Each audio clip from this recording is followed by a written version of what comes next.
Welcome to Safety FM, where we talk about safety that's truly inspired by you.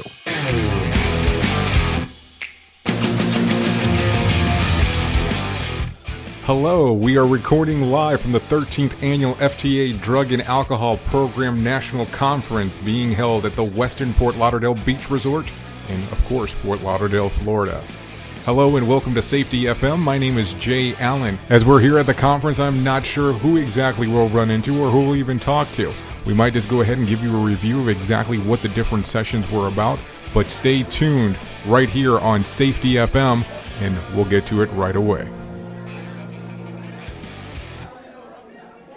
Today they're going to talk about safety-sensitive positions related to the Federal Transit Authority and the Federal Motor Carrier Safety Administration.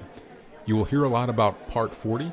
You'll hear terms like MRO, which means Medical Review Officer. You'll hear terms like DER, Drug Employer Representative. So keep these things in mind as this presentation goes on. So right now they're about to start a session here. The session that's about to start is called Test Refusal. Now this is actually being presented by Cahill Swift. The gentleman speaking is George Kilpatrick, and he is the managing partner at Cahill Swift. My name is George Kilpatrick. I'm going to take everyone through DOT test refusals, what they actually mean, what you can do about it, what your responsibilities are, what actions to take, and how we deal with all of it. So we'll start off, why does it matter what a refusal is if something is a refusal? Well, fundamentally, refusal means that an individual, an employee, is refusing to participate in a required safety program component. Okay? When they refuse to test, through the actions that I'll cover throughout this, it means they are refusing to participate in a required safety program. Now, as we all know, the regulations require that a refusal be treated the same as a positive. So a refusal must be a positive, must be considered a positive. And this is the important part. This is what I want everyone to remember. The refusal disqualifies a safety-sensitive employee or applicant from performing covered functions until they are deemed eligible per Part 40. By a substance abuse professional, treatment, return to duty test, etc. So this is the foundation that we're basing all of this on. So your role, now when I say your, this means both MRO and DER. Are there MROs here? Any MRO? No. Okay, well, there's one section I get to skip. So DER, anyone? Okay, good, the majority. You're the intended audience. Collectors? Other collectors? Good, okay, you address that as well. So as the DER, it is your role to determine whether or not a refusal did occur. Now, throughout what I'm going to tell you, you will realize that making that determination will require investigation, judgment, discretion, and some actual, at times, difficult decision making. Not all of these are cut and dry. Not all are binary. Some are, but not all are. Is there anyone here who was at this same session refusals yesterday? Okay, I hope you wouldn't sit through it twice.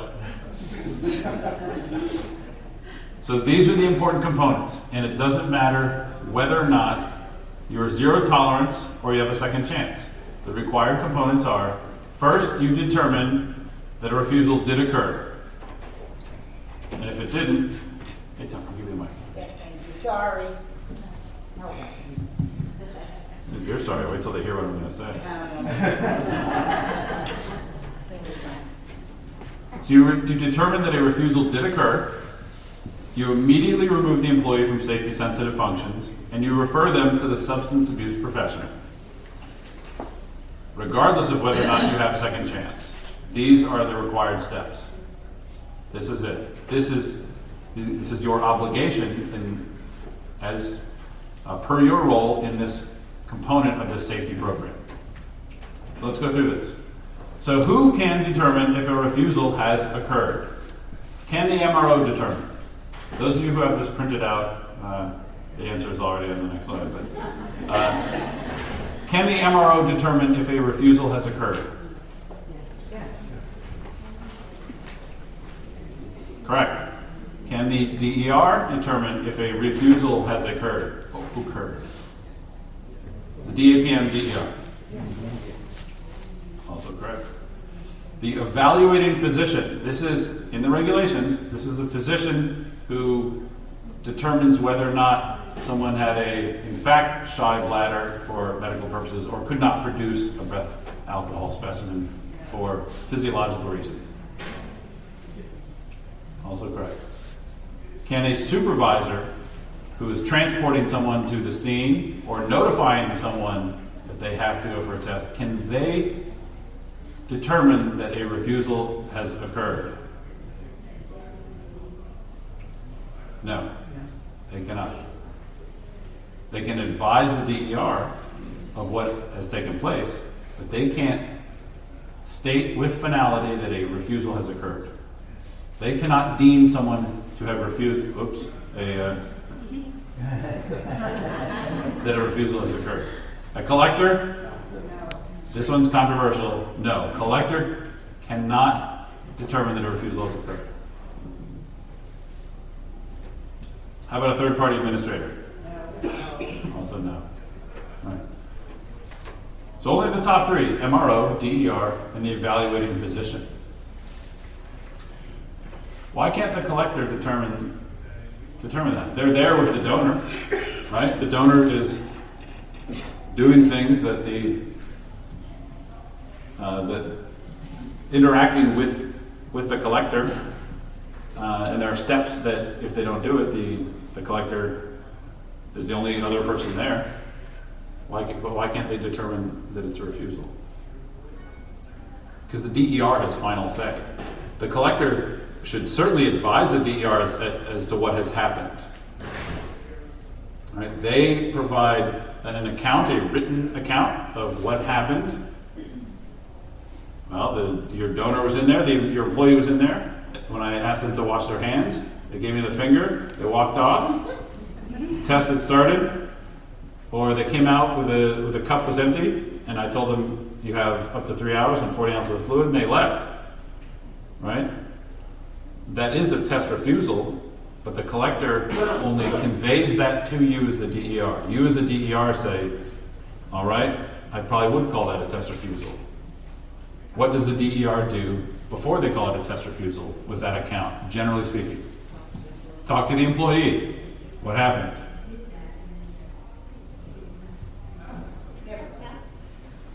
I was actually going to ask about the evaluating physician. Can you explain how they determine it's a refusal and I've only heard half of what you said. how is the evaluating physician determining a refusal and not the MRO? Can you explain that? Sure. If the MRO approves of an evaluating physician, they will take the evaluating physician's review of the donor who couldn't produce a specimen, breath or urine, and the MRO almost rubber stamps what they say. If the MRO says, okay, you're going to evaluate this person, you're urologist, fine. I've heard of you, you're a licensed physician, you're not the guy's uncle, you have no relation to this person. No, this is true. You have no relation to this donor. Then yes, send me your evaluation. And the evaluating physician would say, I've met with this person, I see no reason why they could not. They have no medical, physiological limitation to producing that would prohibit them from producing a specimen. Then the MRO would basically just say, okay, that's a refusal. Okay. So, yes, of course. You had no under TPA, but can a TPA, in the case of an owner-operator under FMCSA, deem an owner-operator to have refused testing? For owner-operator under FMCSA? Yes. Oh, it's an FTA conference. So In general, though, a TPA can in that situation. So there is an extenuating circumstance in another mode. yes, according to 382, and because that is a structure unique to motor carrier, potentially aviation and maritime as well, but it's a different structure where the TPA does become a de facto, sort of a pseudo DER. Pseudo, yes, that's correct. All right, so I'm going to focus on the MRO, but mostly the DER in the presentation here. Now, if you want to read more about who can determine these refusals and the citations behind it, you can look up FTA Drug and Alcohol Regulation Updates. It's issue 55 from August 2014. And you can read a nice article about it, I think written by John Spellman. So, refusals determined by the DER. You must make the final decision as to whether or not a refusal has occurred. So you make the final decision. What do you use to make that final decision?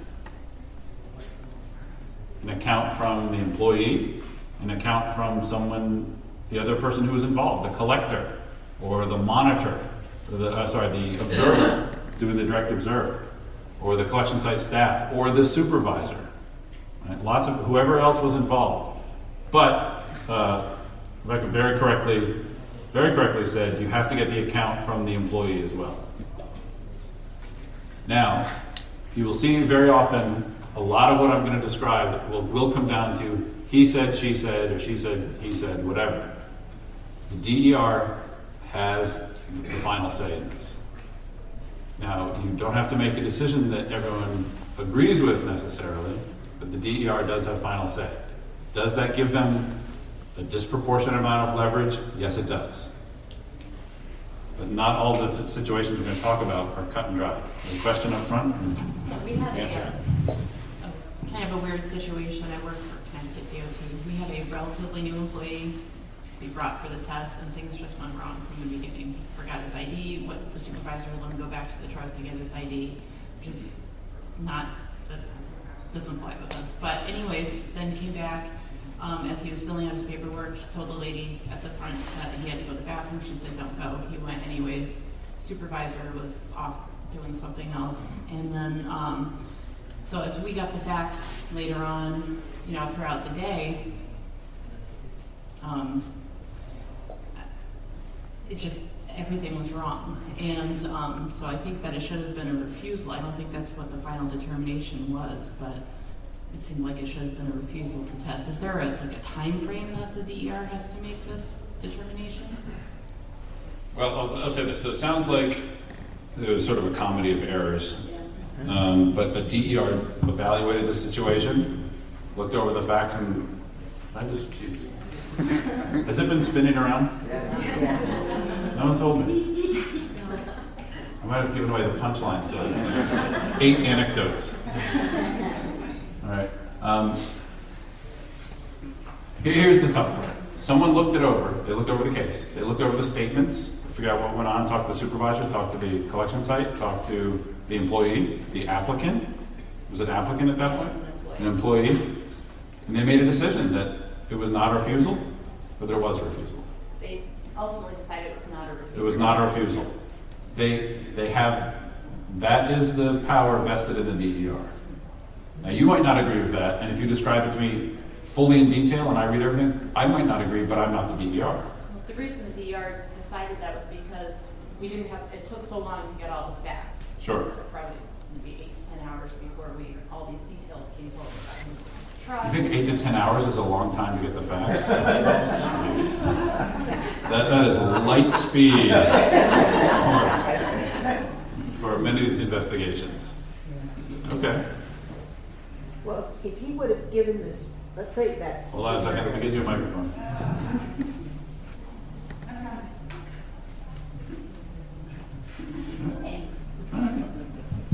Where are you? Here. There. Okay. Am I on? You're on. If he would have, even though he gave the specimen and she said, or the collector said, don't do it.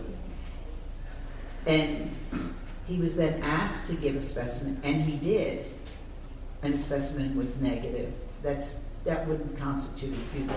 So many times, they go in for the breath test first, and they're supposed to do the breath test first. And he said, no, I gotta go. And they said, no, we're doing the breath test first, and he still goes. That's not a refusal if he then gives a specimen afterwards, correct? That's still up to the DER. So if you say proceed immediately to the collection site, Right. it's 12 o'clock, you are 10 minutes away, I'm giving you 15 minutes to get there so you can get to the car and walk through the parking lot, things like that. And the person gets there at 2 and says, but I gave a specimen. No, I think what they're saying is he had to go back to his car to get his ID. No, I understand. Yeah. But what I'm saying is, even though a specimen was ultimately given, Right. if the person didn't cooperate with the testing process, didn't proceed immediately, then you can still call it a refusal, even though a Correct. specimen was provided. Correct. He might have made up a plan to have his friend meet him in the restroom. There was even more, I forgot to say. It ended up, the first one ended No more up being- details. Because now I'm an accessory after the fact. And I'm in Boston, so I can. I was just down in East Hartford giving the training. Quick, Yes. cancellation, would that be a cancellation, like, if they actually did, the test, but it wasn't enough, would that be a cancellation for the chain of custody and they retest it and then they can refuse it? Yeah, they can cancel the test. I mean, like I said, the most obvious example is the one I just gave you. Tell someone to do a test at this time. The collection site doesn't know that they're supposed to be there at this time, and the person drives around for a couple hours, now shows up and gives a test, gives a specimen. They didn't proceed immediately to the test. The DER can cancel the test and they can still call it a refusal, even though the specimen was given. Chain of custody, would I have 2 chain of custody, 1 cancellation, cancel it out? Well, no, because there wouldn't be a second chain of custody, because he did 1 test. Okay, let's talk about drug test refusals. This is in 49 CFR, Part 40, Subpart I. Now, what I did was I went through each one of the refusals. I looked back at all our case history from audits and trainings and inspections and all of our technical assistance over the last, I didn't go back 20 years, but probably 10 years. And I looked at the refusals and I tried to determine how involved it was for the DER to make the determination of a refusal. Now, I wish I could do a live voting where everyone could text in where they think it is. So what I did is at the bottom of each screen here, we have easier and more involved, all right? And the little file, the checklist piece of paper is put somewhere along this continuum. Now, you might disagree slightly, say it should probably be inched over, but I focus grouped maybe 20 people who are experts in this, so that I'm not just pulling it out of thin air or pulling it out of anywhere else. So the refusals in Part 40, they cover the collection process, okay? Some refusals require a lot more effort. The verification to come up with the statements and corroboration are necessarily more involved. Because remember, you don't just say, oh, he refused test, boom, it's fired. You have to look into it because you're going to, if you determine that a test was refused, you are saying it is positive and this person faces the consequences of the DOT positive. So you want to be relatively certain, correct, that this is a refusal. So, the more people who are involved with the process, the more difficult it can be to verify or to gather enough information to the point where you are comfortable calling it a refusal or not a refusal. Now, a lot of the situations we're going to describe, and I hope people here have some of these maybe to share, are sort of messy situations where it's not clear cut, because that's the whole point. That's why we have trainings, right? Because there's a lot of gray area, and where judgment and discretion and professional experience had to be used to come up with or derive the ultimate decision here. So I'll start at the first one in subpart I, and this is number 1 in subpart I. Fail to appear for any test, except the pre-employment test, within a reasonable time as determined by the employer, and that's you, the employer. And when we say fail to appear in a reasonable time, what you don't want is ever a policy or a notification form that says you have 1 hour to get to the collection site once you're notified, just as a blanket rule. That's no good, because what if they're more than an hour away? If they're an hour and a half away? What if they're 10 minutes from the collection site when you notice them, when you notify them? Fail to appear within a reasonable time, consistent with applicable agency regulations, after being directed to do so by the employer. So, you tell someone they have to proceed immediately to the collection site, and you give them the time by which they must appear, and they do not. That's a refusal. Now, I have this piece of paper way over here to involved, because how many people do you think are involved in you gathering this information? I mean, 8 to 10 hours in Connecticut, apparently. It's pretty good. But a lot of times this will take several days. It could take days. All right, so how many people would be involved in this? Well, the person notifying them that they have to go for a test, right? The clarification that they were told where to go for the test and the address, what time they had to appear there, right? Their travel limitation time, that you have to verify that that was communicated to them. All right, so already this is kind of complicated. You said 12:30? No. I said 12:45. No, you said 12:30. No, he told me 12:45. So a notification form is now becoming obvious that might be handy, right? A little piece of paper that says you have to go to this address by this time. Sign here, here it is, here's your test authorization. That might assist you in making this decision greatly. Notification form not required. Right. Not required by the regs. That's right. Question? Hang on, get the mic. I got it, Tony. She's all there. Sorry. One of the companies we oversee has their supervisors escort a donor to the site. Common. What if the supervisor isn't well aware of the process and they lollygag and it's no fault of the donor?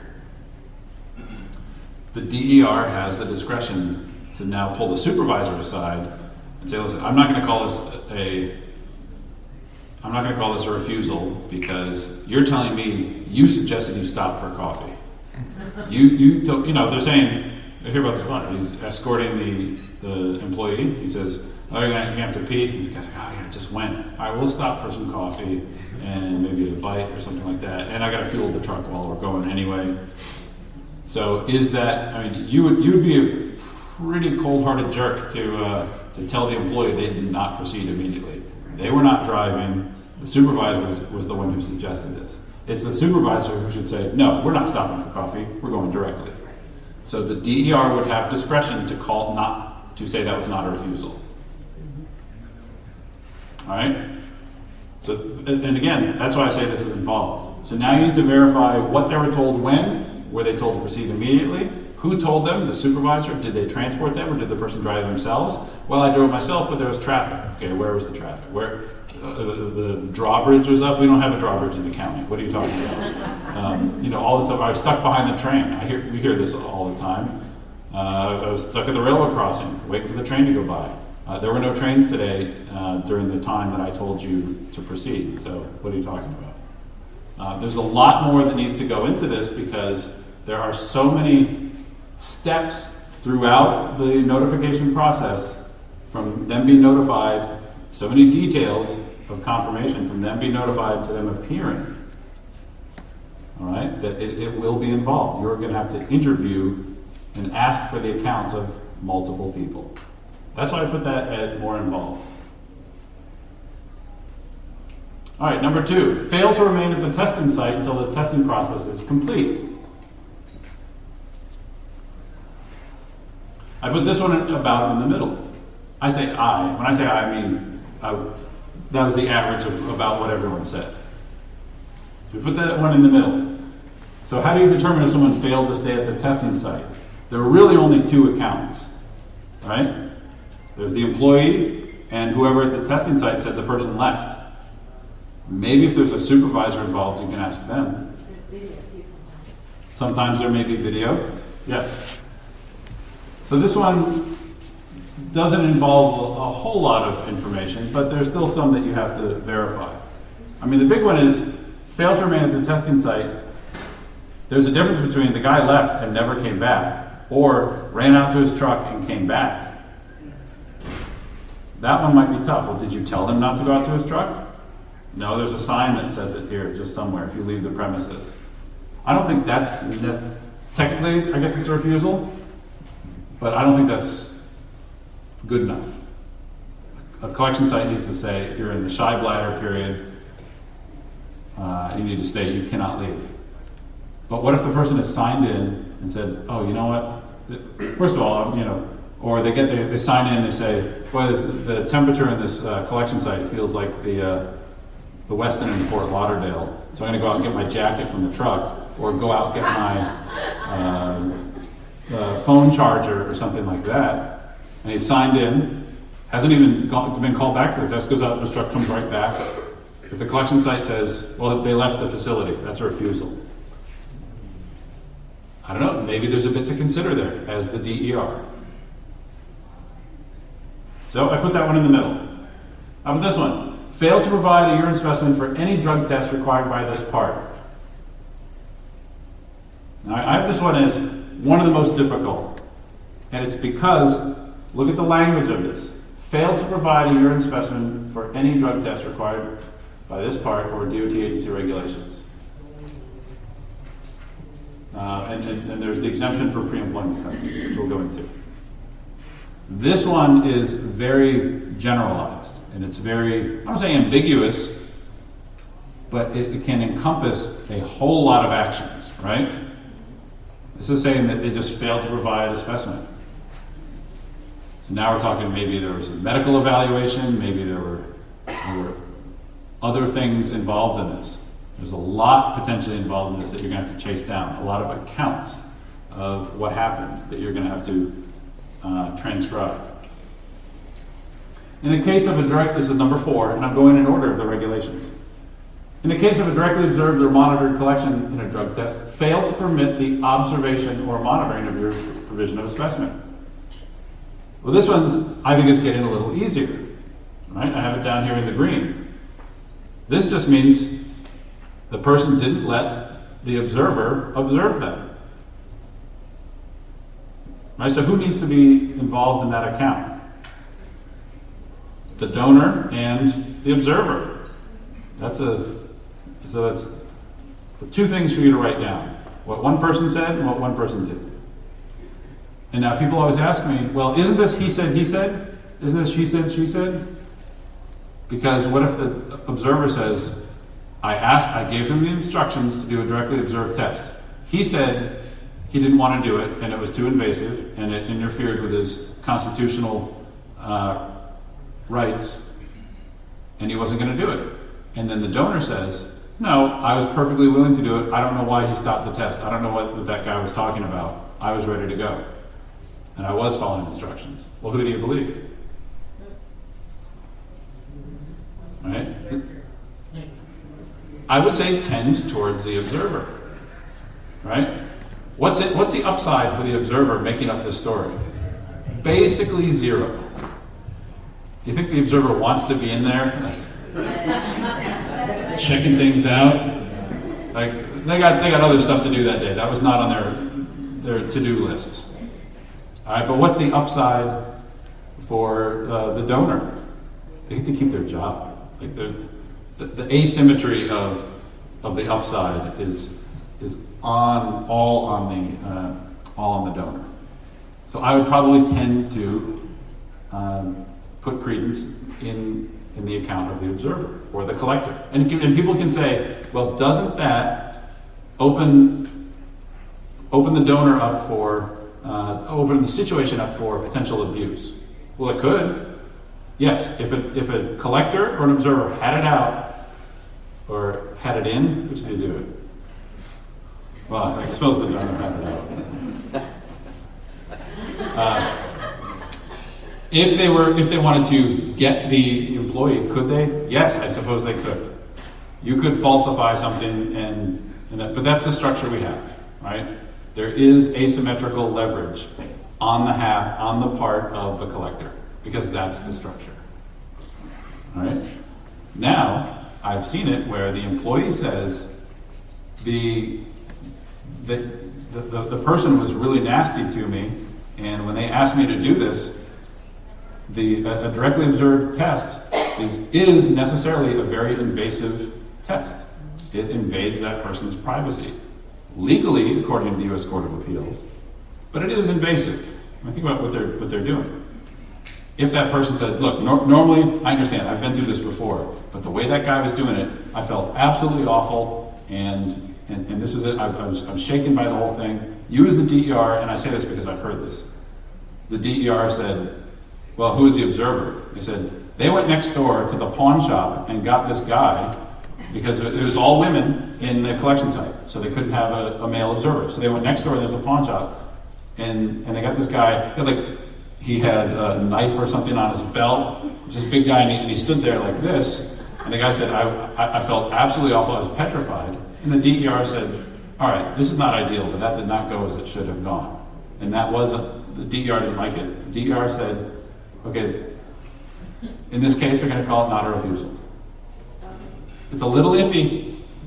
I don't like it, but the DER has that discretion because it was a very, very specific case. And the DER found it compelling enough to call it that. Again, I don't like it. DOT wasn't going to necessarily overturn that determination, though.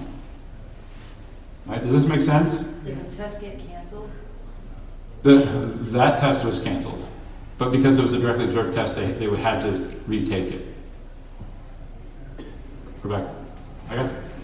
Wait, why am I talking to two mics? I don't know. I don't know. I was just thinking that the problem is there's precedent set with, then that employee tells somebody else. Of course. And it does establish a precedent, and it does open the door for now everyone to say, well, I don't feel safe. Right? But this case was compelling enough that the DER did that. Like I said, if these are all clean and easy, I wouldn't have to give a training. And you are right, I don't like Pandora's box being opened like that. Or a can of worms, or whichever one. Pandora's can of worms? Okay, failed to provide sufficient amount of urine when directed. It has been determined through required medical evaluation that there was no adequate medical explanation for the failure. So this means that someone did not produce enough specimen. The MRO talked to them and said, well, this is going to be a refusal. And, the DER said this is going to be a refusal. And they said, well, I had a problem. I had stage fright. I need to go see a urologist, and I need to do something. I need to show you that I was unable to do this. So this means there's a lot of documentation here, and some of them are medical records and everything, right? So the MRO has to approve of the evaluating physician in this case. The evaluating physician has to do an examination, make a determination, communicate that to the MRO. There are a lot of steps in this. And here's the problem with this one. And this is what most people don't appreciate. How easy is it for you to get an appointment with an evaluating physician at a moment's notice? Nearly impossible. Like I said, my kid, a month ago, 2 months ago, horrendous earache, ear infection, and his eardrum's about to burst. So I'm calling the doctor and said, I'd like to bring him in. The next thing we have is like 3 weeks from now. I said, sorry, son, 3 weeks. No, he's in tears. He can't sleep. He's pushing his head into his pillow. Like, we need something then. And this was, I thought, emergent. So now try and get an appointment with a specialist at a moment's notice. Good luck if you live in Boston, where I do. Hi there, George. We have a question. 3 of the greatest hospitals in the world that can't even see a kid hearing. Yeah. I'm just wondering, is there Is there second guessing of a DER's decision to deem someone a refusal or not a refusal in an audit? And would that be an audit finding if the auditors felt that the DER did not, either the documentation wasn't there or didn't agree with their Excellent decision? question, yes. So if there was an audit, and again, like I said, I don't like people to operate their systems as in, what if I'm audited? You want them to operate your drug and alcohol program to be a good drug and alcohol program. What an auditor would like to see means that you have a healthy program, and which would mean we would want to see deliberation, consideration. Someone made effort to take in all the facts surrounding the situation and then make an informed and sensible decision. If we don't necessarily agree with it or say, you kind of played fast and loose with that, it probably would not be a finding. If you showed that you made a specific deliberation and consideration of everything, and you looked at the facts, maybe you called the Volpe Center, maybe you called someone who, an audit team member who you knew or something like that, and you made it, and then you made a decision. That is a lot different than someone saying, all right, you know what? You and I go to church together. You're probably a good person, not a refusal, right? Those are two way, way different ways to reach the same decision, right? Shooting from the hip or carefully considering everything. So what I'm describing here now at an official FTA training is that you carefully consider everything. So if you do that, you'll be hopefully doing what you're instructed to do at an official training. Does that make sense? But I do want people just to, and documentation is a large part of that. I called up the collector, they said this. I called the employee, they said this. I asked them to explain, they said this. That's all very, very important. All right, fail or decline to take an additional test the employer or collector has directed you to take. All right, if you have to take a second test and you don't do it, it's not binary, but there's not a lot of investigation. There are not a lot of people involved in phone calls and emails that you have to make that determination, I think. The person was told they have to take a second test, they didn't take it. They might have reasons why. Well, I had to go pick up the kids from soccer, or I did this and that, or I felt lightheaded or something like that. There might be a little bit of legwork, but generally we think this would be on the easier side, on the less involved side. Failure to undergo a medical examination or evaluation is directed by the MRO as part of the verification process or is directed by the DER under 40.193D. All right, slightly more involved because it's why couldn't you undergo the medical examination or evaluation? Well, you said you couldn't produce a specimen. Why didn't you do it? Well, like I said, I've been calling every urologist in the Tri-County area and I can't get anyone to see me. Okay, well, who have you called? Here's the list. Here's the first available time for this. Here's the first available time for this. As a DER, you can say, all right, that's fair. That's fair. And you can say, we're gonna hold off on the determination until you see somebody. All right, but how many of them do you think? Because most likely, what are they going to say? Oh yeah, I called around, couldn't get anything. Okay, well, I need more information than that as the DER before I make my decision. Who did you call? Give me some more information. There's a lot of legwork and paperwork that they're going to have to produce. And they're out of service until they do produce that then, correct? You can remove them from safety-sensitive functions. That's tricky. That can be tricky. It's a bit of discretion on the.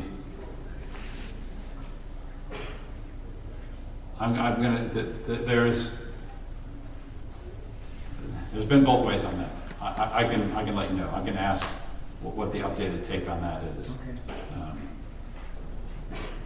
So there's no timeline for this process for pre-employment? If I had it happen where the employee or the person we had offered the position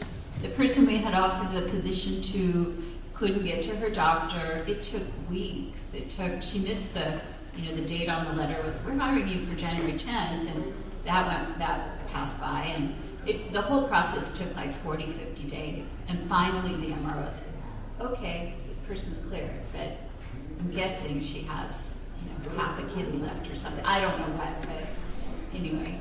So, and, but there's no, I wanted to call it, like 25 days in going, okay, we're done with her. You can't, right? Yeah, on a pre-employment test especially, at some point the MRO can, I've seen it where the MRO can say, look, it's almost impossible for them to get in to see the urologist at this point. They will either not allow it, or I've seen it where they've sent the person back. Another one, was this a one-time thing, or they went back and they couldn't do it again? The MRO has a lot of leeway, has some leeway in canceling the test, but I think this is the problem in it, is where the regulations just say, okay, we'll now go see a specialist. Get an appointment with a specialist and get evaluated. And I think 40, 50 days, that seems crazy, but it's totally realistic. I think it is. And again, I don't have a good answer for this.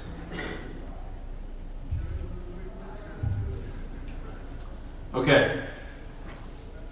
So, number 8 in subpart I, look what this one says. Fail to cooperate with any part of the testing process, e.g. refuse to empty pockets when directed by the collector, behave in a confrontational way that disrupts the collection process, fail to wash hands after being directed to do so by the collector. That's a quote from the regulations. I quoted the entire regs there. So this is a catch-all, right? There are so many steps that are included in this, and I think, look how wide of a net that language provides. Fail to cooperate with any part of the testing process. Any part. There are a lot of steps in Part 40 that describe the testing process. When does a testing process begin? Not on a pre-employment, leaving that aside, on all of the tests. When does it begin? No, so call it a random. Yeah, as soon as they're notified that they have to test, right? So this includes, just about anything. Right? This is the widest net that we have. All right, and look what it says. Refuse to empty your pockets when directed by the collector. Behave in a confrontational way. Do you think that one's subjective? Behave in a confrontational way? Empty pockets, okay. Empty your pockets. No. Oh, okay, he didn't empty his pockets. But behave in a confrontational way. That is incredibly subjective. Can we agree on that? Yes. I've seen collectors who are this tall, and I've seen truckers who come in who are massive. And they would say, I think the guy was being confrontational. I said, I don't know, I saw him. He was just a big guy. Right? Question back here for you, George. Half the college kids think everything's confrontational. That's a different conference. Go ahead. Let me ask you, I had a situation, I was the collector on this one, and a gentleman was notified to come in, all right? He came into the room where we were doing the collection. He was completing the collection on someone else, just finishing up their paperwork. Mm-hmm. He came in the room and he said to me, I want my collection done right now, which for me is always a big red flag that someone has urine that is being heated. Big yellow flag, right, yes. Right. So I said, I'm sorry, sir, but you're going to have to wait a minute. And he took a chair and threw it over my head and smashed it. Okay? That's not really confrontational.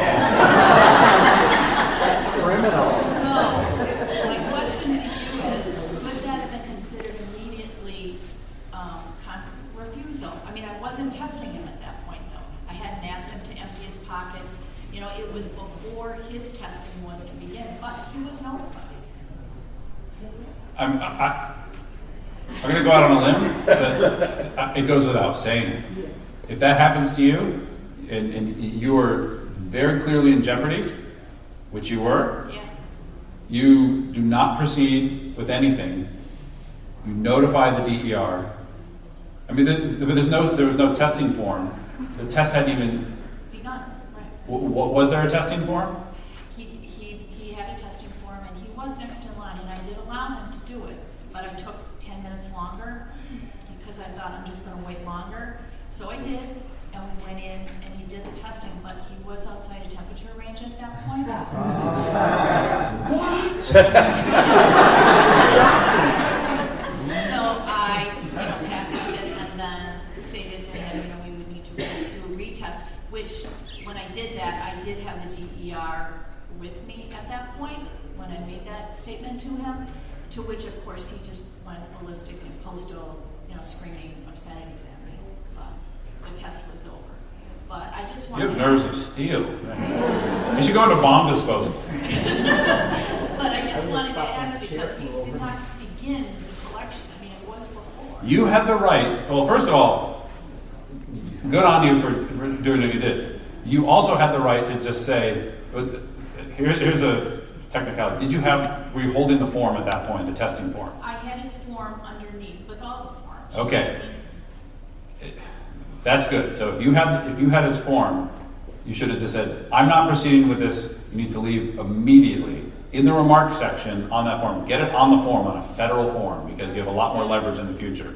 Put it on the form. This guy's violent, threw a chair at me, and then say, see notes, and then write down everything else that happened.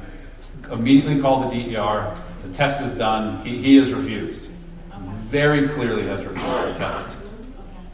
But you went through it anyway and forced his hand because he had a hot specimen, or he had a specimen that was in temperature right when he was ready to give it, and you waited 10 minutes, and then the temperature dropped, right? It was under temperature, I'm guessing. Yeah, it was under 90 degrees then. Yeah. It would not have been, if I had proceeded. Yeah. Which if you had not proceeded, you would have been well within your rights. Well within your rights. Okay. Yeah. That is crazy. Thank you. I mean, you're lucky that's all he threw at you. He's coming out with a cup of... No, I'm serious. If someone's going to throw one thing, are you confident that he wouldn't throw the specimen? Just end the test. Remember, you as a collector, there is a lot more leverage for you to say, this was no good. And not like, I just felt kind of weird. That's not enough. And what is not acceptable? The person was big and loomed over me. And is something like that. Well, an individual can't help how they are. Right? If they're tall, muscular, big, whatever. Sleeveless, lots of tattoos, and I was really intimidated. That's not good enough. And the DER should say that. Well, maybe you need a new collector. Someone like you, who's not scary. So the catch-all here is very involved, and I didn't know which... I put the forms at either end of this because it could go either way. In the case you described, that would probably be down here, because that would be easy. You just say that happened, that's case closed for anybody. But on some of them, there's so many opportunities of things to, especially this behave in a confrontational way. Right? That can mean a lot. Or it disrupts the collection process, right? Something like that. Fail to cooperate with any part of the testing process. Show me your ID. Here it is. You need to hold it up. Here it is. You need to hold it up higher. Here it is. Okay, look, you're not cooperating with the testing process. All right? People get in little spats on these. I don't want to say a pissing match because that's probably... they get in, someone saying, I need to see your ID. Take it out of your wallet. I'm not going to take it out of my wallet. Take the ID out of your wallet. It doesn't say in the regulations, which is true. Right. Take it out. I need to see it, and we're going to photocopy it and stuff like that. You don't need to do that. I'm showing it to you. So, okay, you're not cooperating with the testing process. Right? That might be a legitimate thing to say from the collector, but the DER can say, look, come on. You saw the ID. I think that's good enough. The DER would have say in that. But it's going to take some legwork on your part. Okay, for an observed collection, you failed to follow the observer's instructions to raise your clothing and lower everything else. This is binary, right? This is getting down towards almost as easy as possible. The observer just says, I told them to do this, or she says, I told her to do this, and the employee did not. That's sort of easy. And you ask the employee what happened. Yeah, they want me to take my pants down. Well, yes, it's a directly observed collection. That's what we have to do. All right, not a lot of legwork on this one, necessarily. Possess or wear a prosthetic or other device that can be used to interfere with the collection process. Well, when you're doing the direct observed and someone lowers everything and raises everything else up, and there's the prosthetic device, the thing with tape on the inside of their thigh, or the little hose sticking out with the valve and the heat pack, that's it right there. There's not much more that you need to do. When the person lowered raised their clothing, I saw a device that was clearly there to interfere with the testing process. All right, that's pretty easy. You can almost fit that in the remarks section of the CCF. True. So I have this one down as relatively easy. I should have saved the phrase legwork for this one.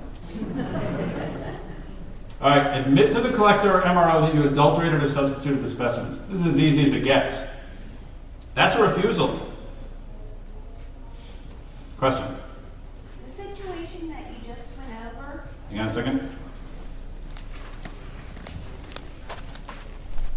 The situation that you just went over, the paperwork, of course, the collector checks then provided, puts in the remarks, found something that they brought in to. The MRO isn't signing off on the chain of custody because it's being made by me. So do I just type up a memo to attach to it? Because I'm not checking canceled. I can't sign where it says MRO signature. Excellent point. So the MRO has a section on the form where they can write refused, positive, etc. Right? It's on the bottom of the form. But where's your section if it never gets to the MRO? Right? It's not on the form. It's a separate piece of paper for which, I don't know, there's no real template that I know. Maybe there will be by Monday morning. I'm good. I just wanted to make sure that. No, because you want an account. Yeah, you want an account of it, and it would be an email from the collector. It would be another account from someone else, right? You know, a template would be a bad idea because you want a narrative as well. Now, if there's a TPA who sends you a results form, often you communicate to them this is a refused test, right? Because they selected the individual through randomization or whatever, and they're keeping track of these. And you would tell them, no, this test was not completed because the person refused. And then they would send you a confirmation form or results form, and it would just say refused, right? You attach that to whatever other documentation that you generated to back up or to arrive at your decision, or derive the refusal. Yeah, and whatever it is, emails and things like that. Even handwritten. Like, we're not talking about things ultra official, notarized and stuff like that. All right. Like I said before, a refusal is possible you become eligible to refuse at the moment the employee is notified that they have to go for a test. And so here's the timeline. There's the notification, which means you say to the person, the individual, someone says to them, hopefully, maybe in person or something, you have to proceed to the test. It could be over the phone, over the radio, something like that. That is possible. Not necessarily ideal, but it's possible. Now, proceeding to the collection site. What does this mean? Proceed immediately. It means you stop whatever it is you're doing at that point. You go to the collection site, whether it's off-site or whether it's set up in the enclosure at your facility, and you arrive there and sign in. You verify somehow that you are now there, eligible and ready to be tested. Right? Sign-in sheet is good. Some way to verify that you actually got there, that the employee did their part, they fulfilled their portion. Because what if you just look at the time? Well, I notified you at 12. I'm looking at this custody and control form, copy 4. It says 4 o'clock. What were you doing? What do you mean? It took me 15 minutes to get there. I got there, then I sat in the waiting room for 3.5 hours, which is common. So now the employee is going to get, oh, you didn't proceed immediately to the test. Now you need to be able to verify that they did proceed immediately, but they sat there in the waiting room. All right, they have to participate in all aspects of the pre-collection. Pre-collection meaning emptying their pockets, removing outer garments, showing the ID, washing their hands, that sort of thing. And then they need to provide a specimen. So the supervisors, what do they determine? And who are they? Sometimes it's the person who notifies them that they have to go to the test. Well, they have now started the testing process, right? The supervisor or other company official. I don't know, not necessarily someone other than the DER. Someone the DER has to ask for an account from. They need to understand what prohibited behaviors are. Because who's it asking you? Becca, Amy asking about a supervisor not understanding that they need to proceed immediately. They're dilly-dallying, I think was the verb. Yeah. Oh no, it was the gal who left. She dilly-dallied on out. So they have to understand what their expectations are very, very clearly. A supervisor has to understand very clearly what their expectations are. They need to put someone in the car. If they're escorting them, which is not a requirement to escort, not a federal requirement. It's a good idea, but it's not a requirement. If they're escorting them, they need to understand what their duties are. They need to proceed immediately. If they notify somebody, they have to understand how to do that. Hand them a form. Write the time by which they are expected to arrive very clearly. Sign or put their initials on so that it can be traced back to that supervisor. That is very important. You need to know which supervisor sent someone for a test. Because you as a DER might have to track all this down to figure out what went wrong. So you can make an informed decision as to whether or not it was a refusal. All right. The collection site personnel, they can only describe the facts of what happened and circumstances. They can't say this was a DOT refusal. They can say they refused to do this, they refused to do that. Present that to you, and you make the final decision as to whether or not it was a refusal. Do not rubber stamp the designation of refusal by a collector, because the regulations don't allow for it. The regulations say you make the final decision. Obviously, the collector was there. It's a primary source. Definitely, obviously, take it into account. Ask them for a bit more information and more information from the employee. But the DER makes the final determination. All right, I'm going to go through these quickly. This is an actual one. The employee entered, the collector wrote this. The employee entered the facility before their appointment, signed in. I called them back to begin the collection. When I told him to empty his pockets, he did, but very slowly. I told him to wash his hands. He said okay, but really just rinsed them, didn't scrub. When I handed him the cup, he went in and took almost all the time I gave him, and they called it a refusal. And they said it was a refusal to the DER. No. DER, I believe, determined this was not a refusal. All right? Collector's report. The employee questioned every single step of the collection. I told her that I had showed the instructions and what would happen. I had to re-explain every single step as we went through it. By the time I told them to choose a cup, it had already taken 15 minutes. Contacted the DER, told her the employee was being obstructive and that I was busy and can't take time to go through every little thing over and over and over. Told the DER that I felt the test would never actually happen.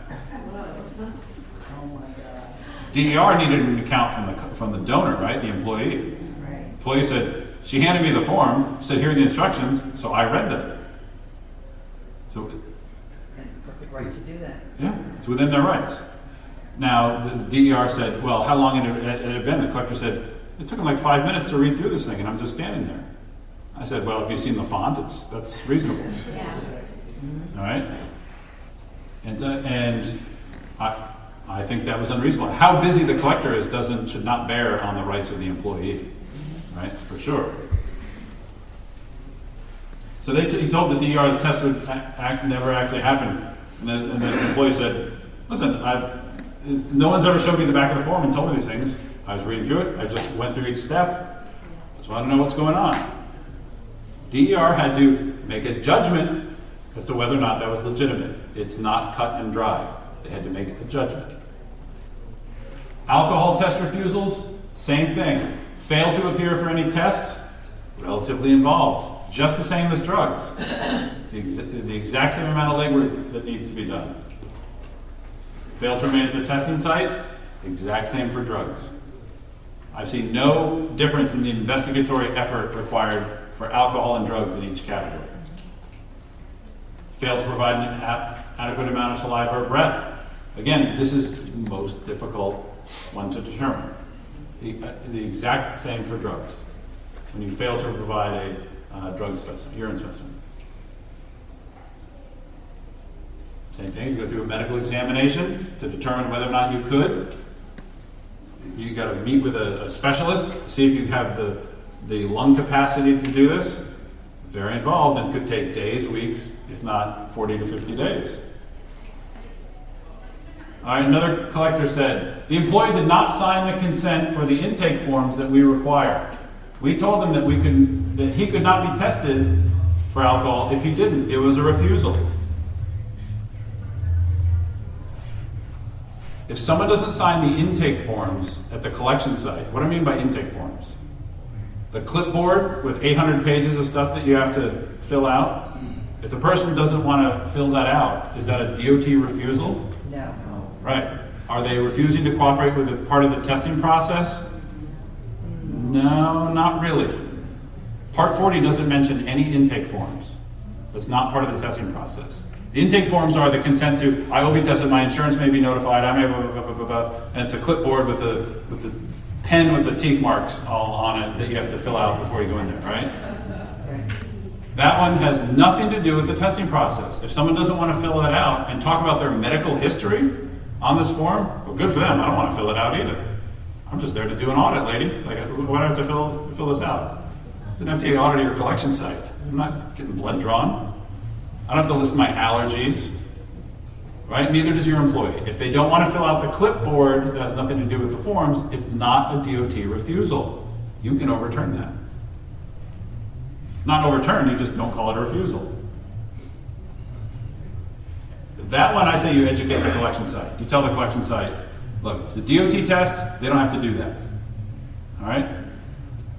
Question? So the employee refuses to do this. Fine. The collector tells them, go back to your employer. They leave, they go back to the employer, the DER says, no, that's not a refusal. Does the DER then immediately resend them back? Say it's a random. Do they immediately send them back? That's sort of up to the DER, and it depends on a lot of circumstances. Like I said, it's not a clean situation. They would, and a lot of times I've heard the collection site says, no, they fill us out, but they don't come here. And the DER says, all right, fine, I have to send them somewhere else, new collection site. So it depends on a lot of the circumstances and the judgment of the DER. All right, if you fail to undergo a medical examination for insufficient breath, that one's sort of easy to determine. All these are identical to the drug ones, except for this one. Fail to sign step 2 of the ATF. That's as easy as it gets. Sign here. No. Okay. That's a refusal. That's listed in the regulations. If they do not want to sign step 2, put it in the remarks, call the DER, go to lunch. Case closed. And alcohol also has the catch-all. There's a catch-all for the alcohol portion as well. And this is in subpart N. All right, how about this one? On the way to the collection site, the employee told me he was going to probably test positive. I said, for drugs, and he said, yes. What do you do with that? You're the supervisor or the DER taking the employee. Keep the thing going. And the worst part is when they say that, and then the test comes back negative. Like, oh, it's negative? Yeah. I was joking earlier. Now, you can't joke about adulterating it. If you admit that you've adulterated the specimen, they don't have to send it in. Here's the thing, you don't even have to have adulterated it. Now you're at the airport joking about a bomb, right? Did you pack this yourself? Oh yeah, I packed these bombs myself, TSA. Well, it's a stupid joke, and now you're on the no-fly list. The same thing can happen for this. You're at the collection site, you say, oh yeah, I adulterated it, I poured that bleach in there. Well, even if they hadn't, that's now a refusal. Are they watching a video? It's a lame dance party. So I put in who can talk to everybody to come up with the account of what actually happened. Ultimately, it's the DAPM. Ultimately, is that. How about this one? When I took the employee aside and notified them of their requirement for random testing, she said she has to pick up her kids at 6 p.m. and can't do the test. This was 4:50 p.m. Just notify you ahead of time, they have daycare issues. Yeah. There has to be notification ahead of time. This one is really tricky. And this is where I get a bit sympathetic and I allow a little bit, I don't want anyone quoting me on this one. But if someone's something happens and someone's at the collection site, because here's the thing, if you notify someone, they go to the collection site, and they take the test and they're in whatever, they say, now I'm late for something. That's one thing. If you notify someone at noon, they're expected to get off work at 4. They get to the collection site and they wait for 3 hours at the collection site before they even get in. Now the DER that employee has a case, and I think the DER should have some sympathy to that case. Does that make sense? No one expected them to even be 3 hours before you even got in there. Like now we're talking about like the rest of their life is disrupted for this. The DER should exercise some judgment there. You have a question? Did I answer your question? You did. Nailed it. All right. Test refusals? I'm sorry, George. Yeah. On that last one, it's 4:50. If they're at the collection site, should we say, hey, do your best?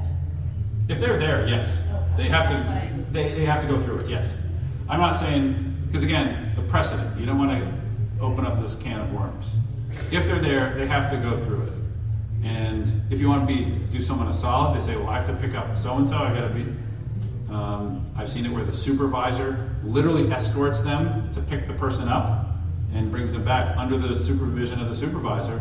Not ideal at all. Not ideal. But that was a solid. I thought they did him a solid. Again, 100% of the things I'm talking about are not ideal, right? That's why you have the discretion. What I don't want is the DER, because I hear this out in the hallway. People come up to me and they say, "Oh, you know what? It was the worst circumstance. She had nothing to do. It was all the collection site's fault, or it was all the supervisor's fault. She was, but technically she didn't do it, so I had to call it a refusal." Like that's not what these regulations are here. For those circumstances, you are allowed some discretion. A DER has discretion. It has to be sensible judgment, though. You have to understand what we're trying to do in all this, right?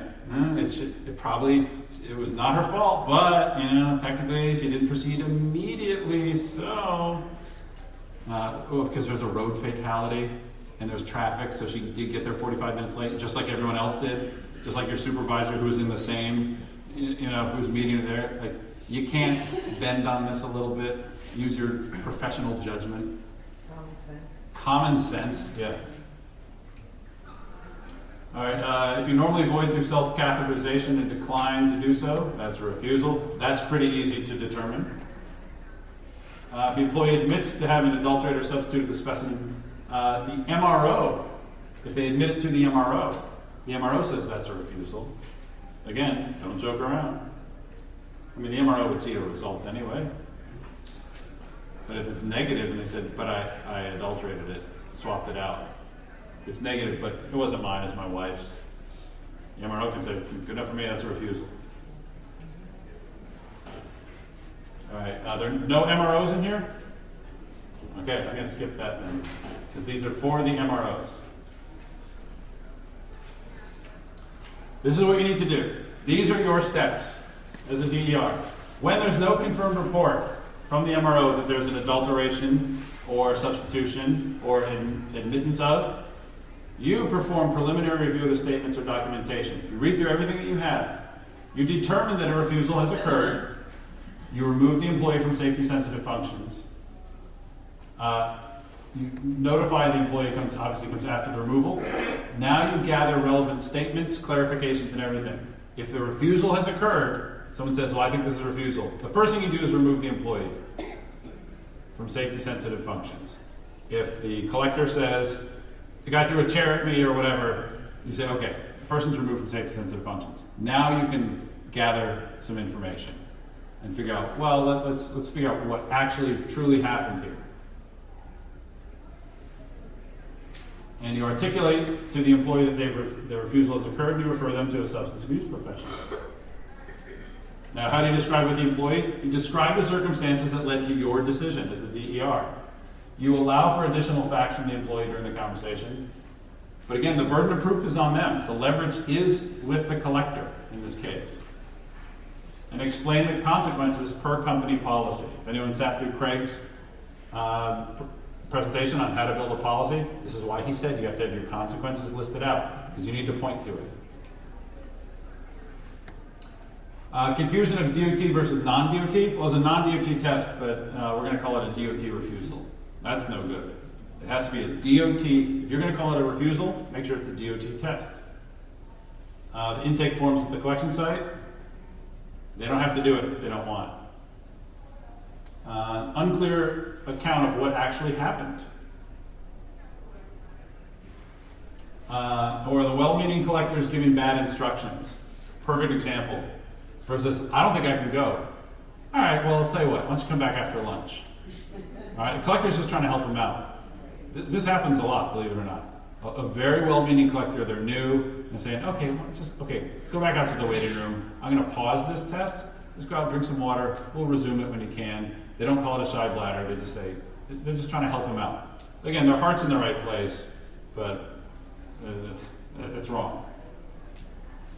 Or the MRO or the TPA, whoever's transmitting the letter, doesn't actually write refuse, refusal, or refused on the result. They just say, the person was unable to do this, and I couldn't come up with sufficient evidence as to why.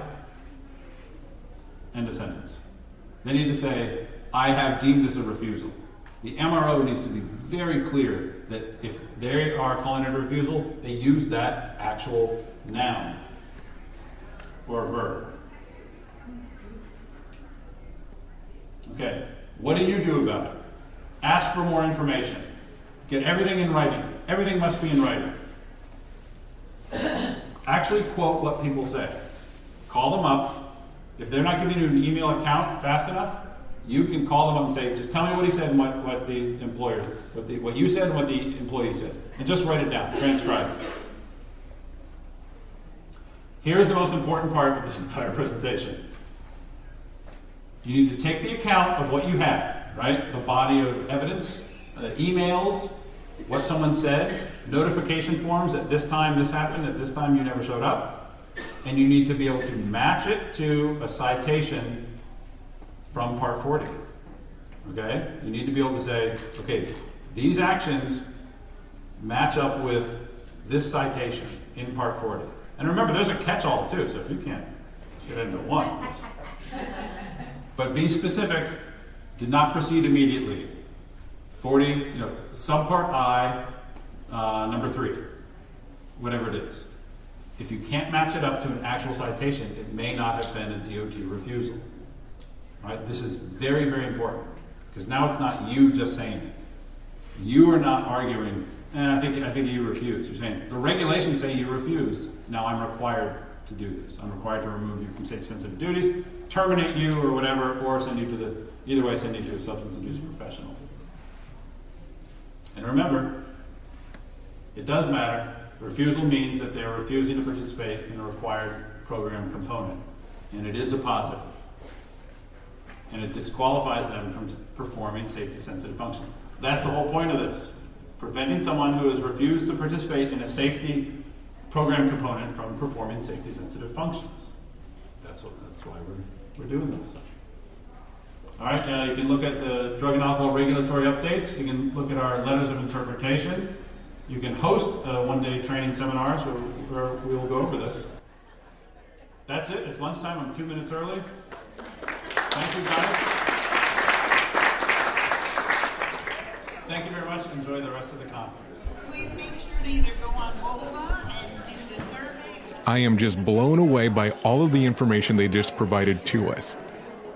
It's just mesmerizing just hearing all the finite details, some of the examples from the people from the crowd, but I think overall great information if you deal with FTA or FMCSA. Now keep in mind you want to take a look at that Part 40 depending on which mode you actually deal with. I do appreciate you taking to listen today to Safety FM. I know that we did go a little bit longer than normal, but hopefully you enjoyed it and there was a lot of good information there. If you did enjoy the podcast today, please drop us a review at your favorite podcatcher. Hit the subscribe button, or you can always come and visit us at either safetyfm.com, on Twitter at safetyfm, or on our Facebook page at safetyfm. Until next time, I've been your safety manager and host, Jay Allen, and be safe. The views and opinions expressed on this podcast are those of the host and its guest and do not necessarily reflect the official policy or position of the company. Examples of analysis discussed within this podcast are only examples. They should not be utilized in the real world as the only solution available, as they are based only on very limited and dated open source information. Assumptions made within this analysis are not reflective of the position of the company. No part of this podcast may be reproduced, stored in a retrieval system, or transmitted in any form or by any means, mechanical, electronic, recording, or otherwise, without prior written permission of the creator of the podcast, Jay Allen.